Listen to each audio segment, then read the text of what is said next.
So we're here at 812 Suspension Designs. Doc's gonna do a little spring setup for us for this weekend at Day in the Dirt. And while we're here, we're gonna get a couple questions from Doc answered that I think everyone needs to know when they are getting into riding. I wouldn't say these are beginner specific, but it definitely is gonna educate that level of what do I need for my bike, when is it important, and why. So one thing that I really love about Doc and 812 Suspension is Doc's organization is on the next level. And what I mean by that is it's on a level that my mind can't even comprehend. Just taking you around. Things are labeled. Things are, you know, stickers in this drawer. It's crazy. And so that's why I trust Doc with my suspension, because it is a finicky process. There are a lot of small parts that go into your suspension settings, and so when you're dealing with that, you want a guy that is extra meticulous, because one shim can make a difference in how your bike rides. So make sure that you're picking the right suspension tuner that you know is an organized guy that's putting his stuff together and taking his time and documenting the process a lot like Doc does. So Doc shaved, he went inside and shaved and came back here.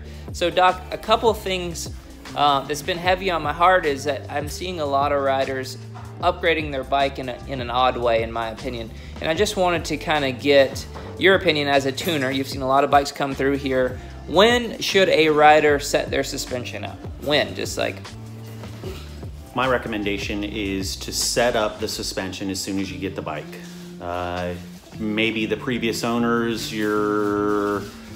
unless you're the same height and weight, chances are that bike will work for you if you are the same height and weight, speed, same discipline. But what I see recently is the guy buys the moto bike from the rider that is 215 pounds, and the new rider rides enduro and they're 165 pounds, and they can't understand why they're having a difficult time on the trail. So suspension setup is probably one of the most important things to consider when purchasing a new bike from any rider. Doesn't matter what the year, the make, the model. Is the bike, number one, sprung correctly for you? And are you using that bike for its design purpose?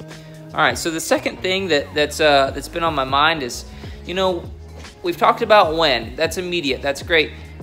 But what are we doing to the bike, right? There's a lot of variables on what you do with the bike. There's a lot of upgrades that you can do potentially in getting your suspension done.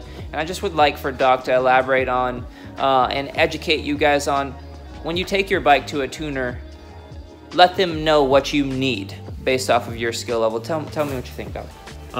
What I see is there is probably 3 different levels. There's a service, there's a re-spring, and then there's a revalve. The first thing to identify is having the bike correctly sprung for the rider.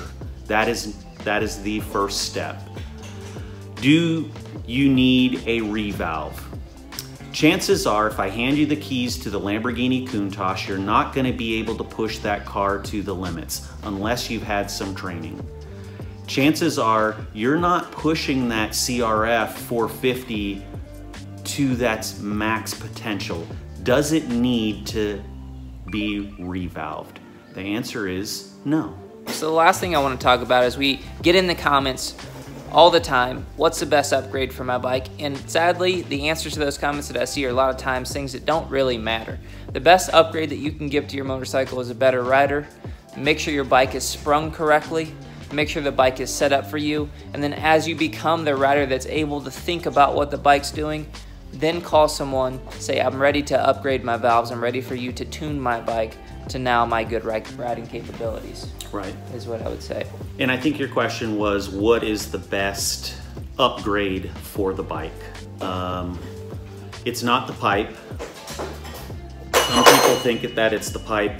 Some people think that it's the tires. Some people think that it's the motor. The bike stock is usually, now it's pretty darn good.